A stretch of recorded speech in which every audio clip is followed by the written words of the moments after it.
I'm Diego Cordovez. Welcome to The Scoop, brought to you by Full Tilt Poker. Adam Schoenfeld is traveling in the Far East on assignment for us.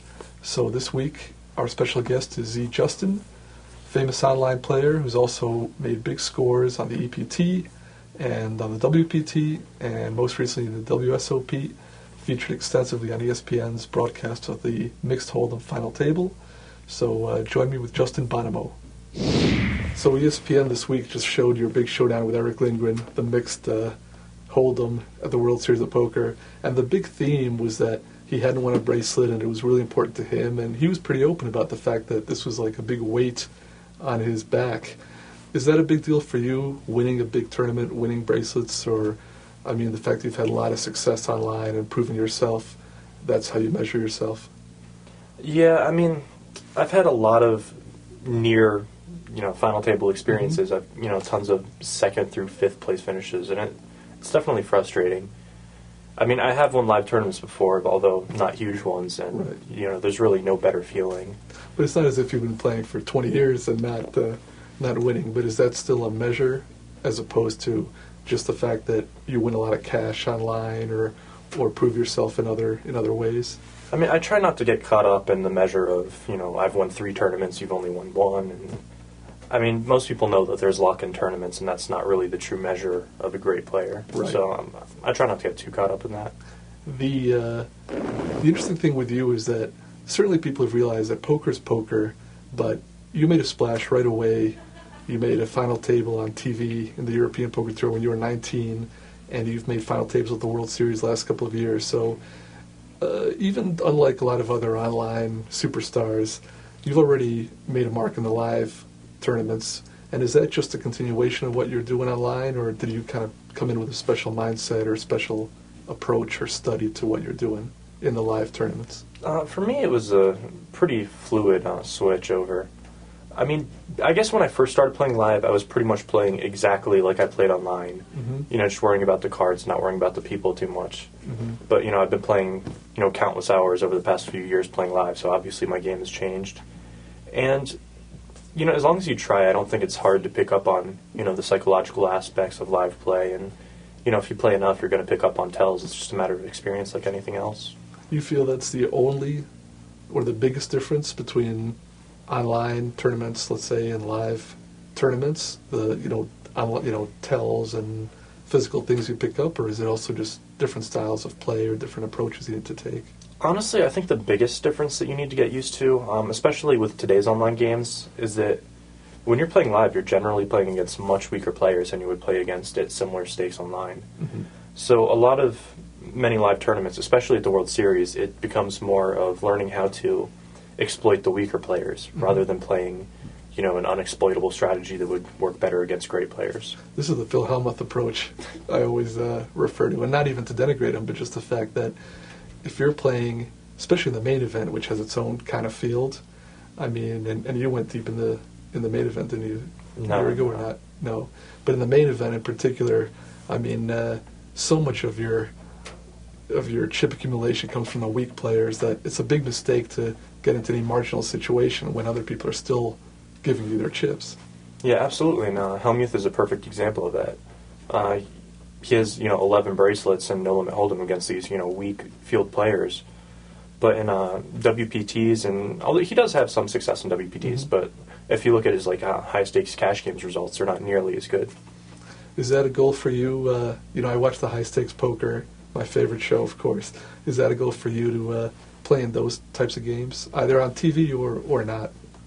Yeah, I've played, some of the relatively high stakes games into Bellagio. I'm not really bankrolled to play in Bobby's room, but yeah, I guess it's a long-term goal. It is. I'm trying to be.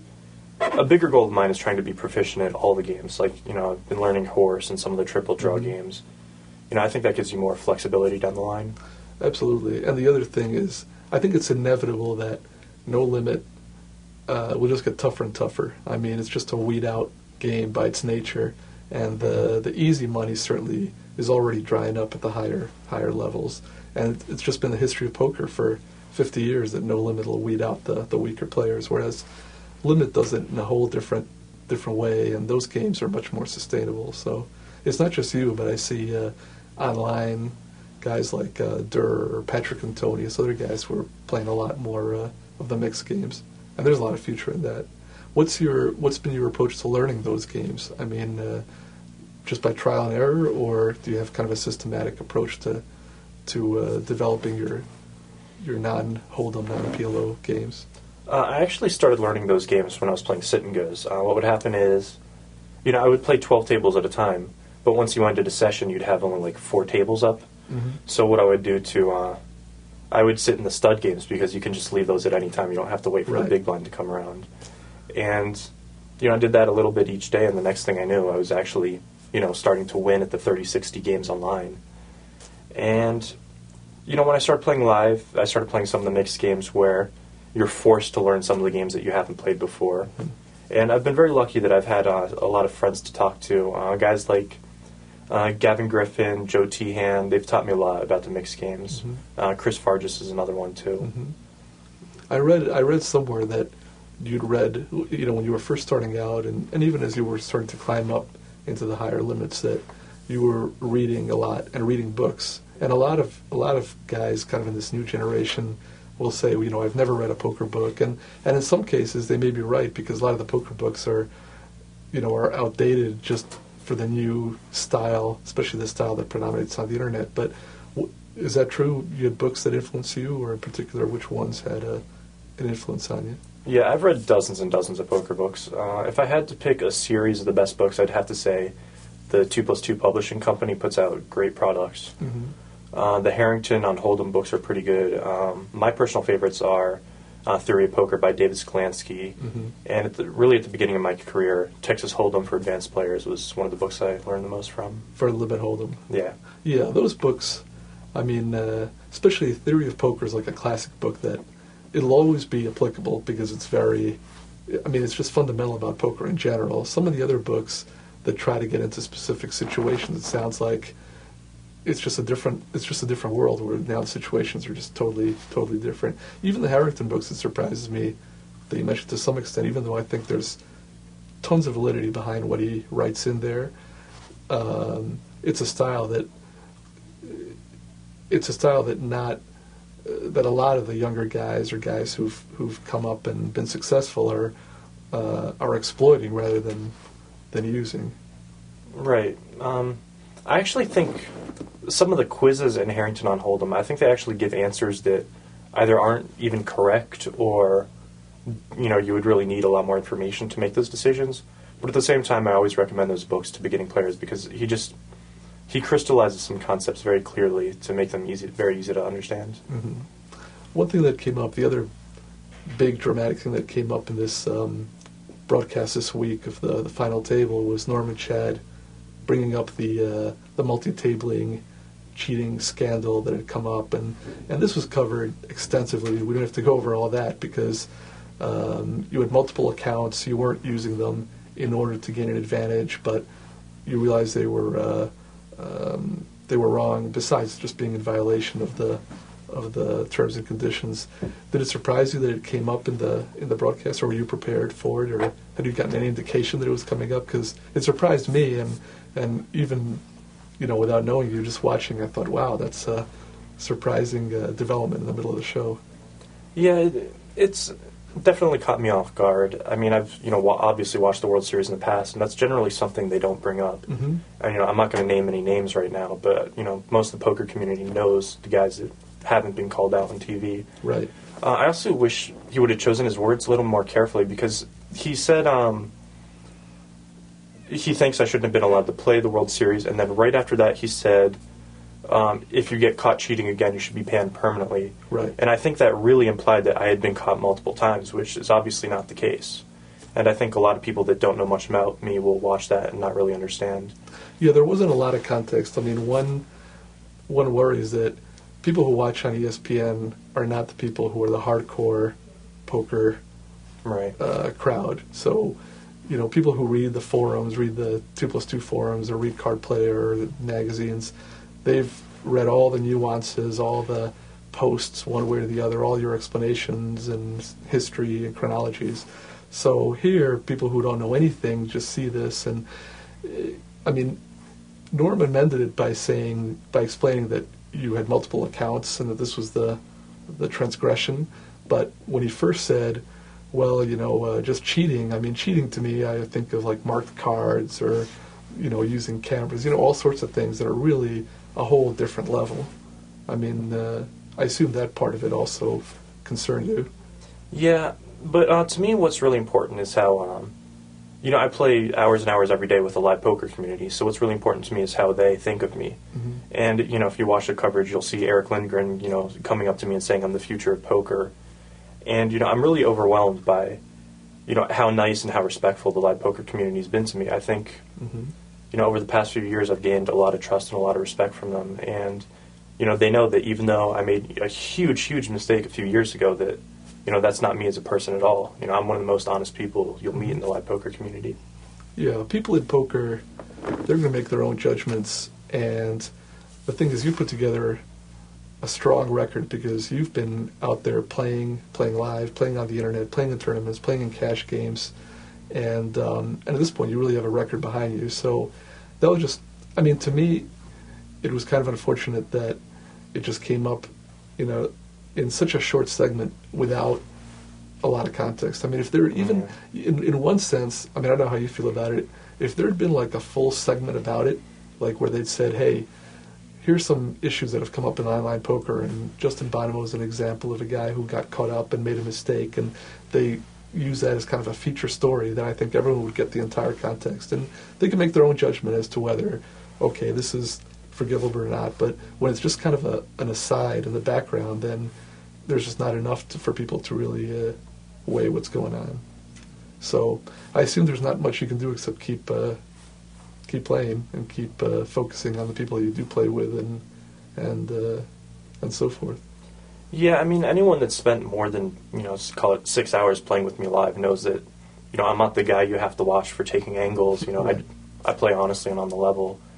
And, when I've gained trust from guys like, Daniel Negreanu and Barry Greenstein, that's what's really, that means a lot to me, You, it seems like a lot of guys who've made their name on the internet, they'll play in live games if there's a great game, or in some cases just to kind of make the point that, I can compete live. When Phil Galfond was here, he said it was important to him to kind of prove that he could win a bracelet and compete in a live tournament, but he didn't have a lot of interest in doing that a lot.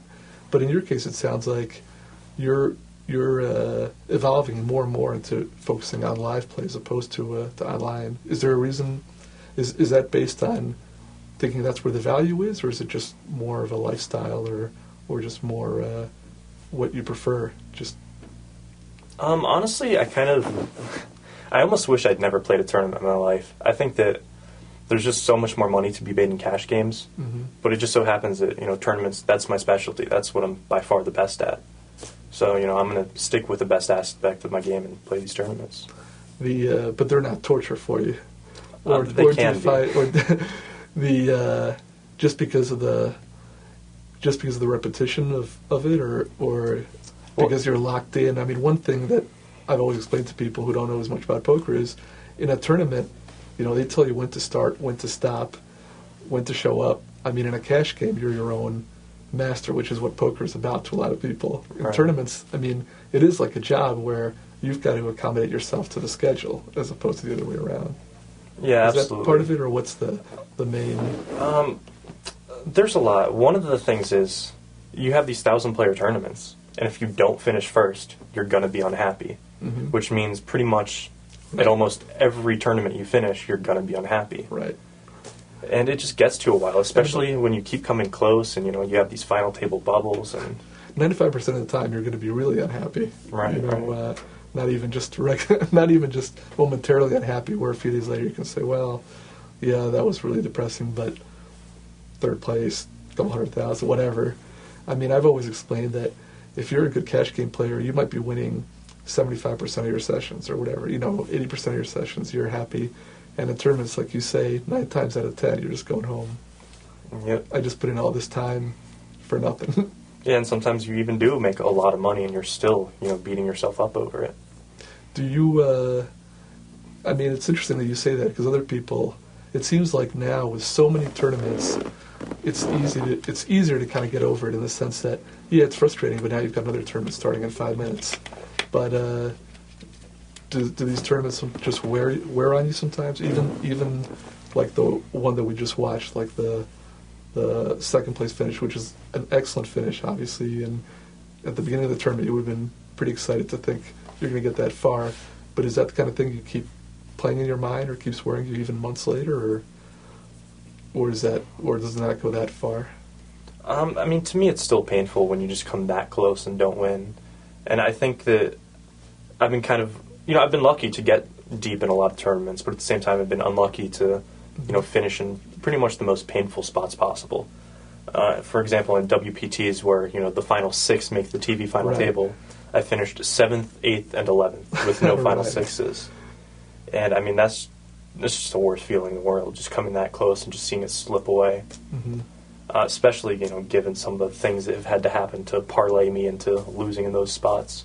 Were those, I mean, I'm not as familiar with those, but were those spots where you second-guess yourself afterwards, or is it frustrating just because you deserve to get there and then you just had some unfortunate beat or circumstance that coolered you or something like that? No, I mean, the way the hands have gone down, I've been pretty happy with the way we played. Like, when I got 11th, I got kings all in versus aces when we were first in chips against Right. second in chips. That also happened to me when I got 4th in a World Series event for like 75% of the chips in play. Mm-hmm. And I actually thought about folding in one of the cases, but everyone keeps telling me I'm terrible for even considering it. And then, What was just stick that? it What in. was that hand? It was against Isaac Haxon in the PCA, and basically I raised the button, he re-raised from the small blind, I 4-bet from the button, and then he made a big all-in from the small blind. Like, we both had pretty So monster you had stacks. to be very deep for there to be that much. Yeah, but if you know Action. anything about Isaac Haxon, he's pretty crazy player, to say the Mhm. least. So even given that heavy action, it's really hard And to... you're on the button. He's not giving you credit. Exactly. And so you considered folding to his 5th raise, or you did? Yeah. And what was your hand? No, I had kings and he Oh, had you had aces. kings. Oh, this was the aces and the kings hand. Yeah. Well, but you can't Exactly. second guess yourself for that. I mean, it seems like, yeah, you just can't. So, I mean, to me, when those things come down, you can only laugh and move on. It's like it's the hands that you really question yourself about whether you could have played them differently, you should have played them differently. That'll just wear on you even years later. I mean, I can tell you, I think of hands from years ago, and I think, wow, I really could have taken a different line or made a different decision here, and who knows what would have happened. And that's a whole different scenario. Yeah, I guess I've been pretty fortunate in the sense that in those clutch situations in No Limit where you're making these big decisions for your chips late in tournaments, Mhm. I've a pretty high success rate, like especially at like final tables and leading up to final tables. In the no-limit cash games, it sounds like, especially online, the style of plays evolved over the last couple of years where, and several times, where there's been kind of adjustments and readjustments and counter adjustments. And part of it is we've seen different people emerge and different people, whatever the opposite of emerge is. But in tournaments, do you feel there's been somewhat of an evolution? And the reason I ask is because we're seeing a lot more online players now playing the live tournaments, and I just feel like the influence that they're having must be creating some just kind of some fundamental strategic change in how you have to approach tournaments. But you've got a lot more experience in these than I do. I definitely think that live poker has evolved much slower than online poker has. Yeah. And it's both because you get fewer hands per hour, especially if you're multi-tabling online, and also just the internet is so convenient for sharing information and discussing strategy with other players. And one thing that I've definitely noticed is a lot of these brilliant online players is they come and they play these live tournaments and they really don't adjust properly. They played, millions of hands with these, 20 big blind stacks against really Right. strong players. Mm-hmm. And they try to play the exact same style with deeper stacks against weaker players. Mm-hmm. And it's just, it's not the key to success in these live tournaments. Even setting aside, because I mean that's a fundamental thing where obviously you have to adjust to the deeper stack, regardless. But even apart from that, even if it was a similar field in terms of competency, you feel like the live tournaments are in some ways are behind in terms of adopting some of the strategies that internet players have used effectively? Yeah, absolutely, and a big part of it is just that live tournaments are made up so much more of recreational players. The ratio of pros to amateurs is so much smaller in live tournaments. One thing that people point out to me is, like, even online, the Sunday tournaments are kind of akin to the live tournaments, and that you get a lot of people who they've played some satellite, or that might be the only tournament of the week that they play. Whereas some of the weekday tournaments, if they're $100, $200, $1,000, not the really small ones, but the weekday tournaments attract the hardcore kind of grinder or pro field. Those have a different strategy that's required, or is that overplayed as a difference? With smaller stacks, actually, your optimal strategy really doesn't change that much. You can't really outplay people with smaller stacks, so it really doesn't affect your optimal style that much. But there certainly are situations where, for example, on the bubble in these $200 Sunday Millions, you have so many people that have satellited in and actually really care about making that $50 profit. And there are situations like that you can just totally exploit.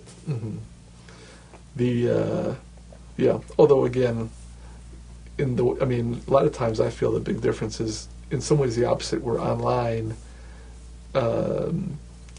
you're not talking about these big jumps, and certainly not. There's no prestige associated with cashing in the tournament or not. In the World Series, so many people have the goal of just cashing in the tournament, partly because it is a big cash difference if it's, depending on the tournament, but if it's thousands or tens of thousands. But the other part is that there really is a goal. It always shocks me that in the main event, there's a goal of just making like the second day or the third day, which to me is such a silly goal. But you really see people who, like, in the last session just start to clamp down, which is crazy to me. Yeah, a lot of it is these guys have, they've satellited in. Yeah. And so they don't really, they kind of sell themselves short. They're not thinking about winning, when they should be. And, especially when it comes to making the money, if, you don't want to satellite into a $1,000 tournament for $100, all of a sudden you're cashing for $1,500 in your $100 tournament, basically. Yeah, of course. So, your return on investment there is actually kind of high. Yeah. Although your actual profit may not be so high, but you're getting 15 times on your money at least. Yeah, it's certainly not strategically how you want to think of it. You want to be maximizing your value, but if $100 is a lot of money to you, it's hard not to think of it that way. Justin, thanks for coming by, and I have no doubt that we'll see you winning a big tournament. That's inevitable, but it'll be a good feeling. And you see how even Eric Lindgren, who's won so many tournaments, just through happenstance had never won the World Series tournament, but eventually it was due. But it'll be the same case, I'm sure, in the WPT or WSOP or something big, or EPT. But thanks for coming by. Good luck online and live. It's been a pleasure. Cool. Thanks a lot for having me. Thanks for joining us on The Scoop, brought to you by Full Tilt Poker. Write to us at thescoop@carplayer.com.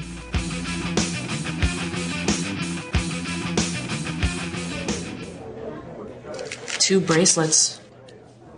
Awesome. Well, these aren't easy to win. I remember this one like it was yesterday. My opponent had me down to my left. Sorry. Anyway, it's down to my last few chips. So, I had to call.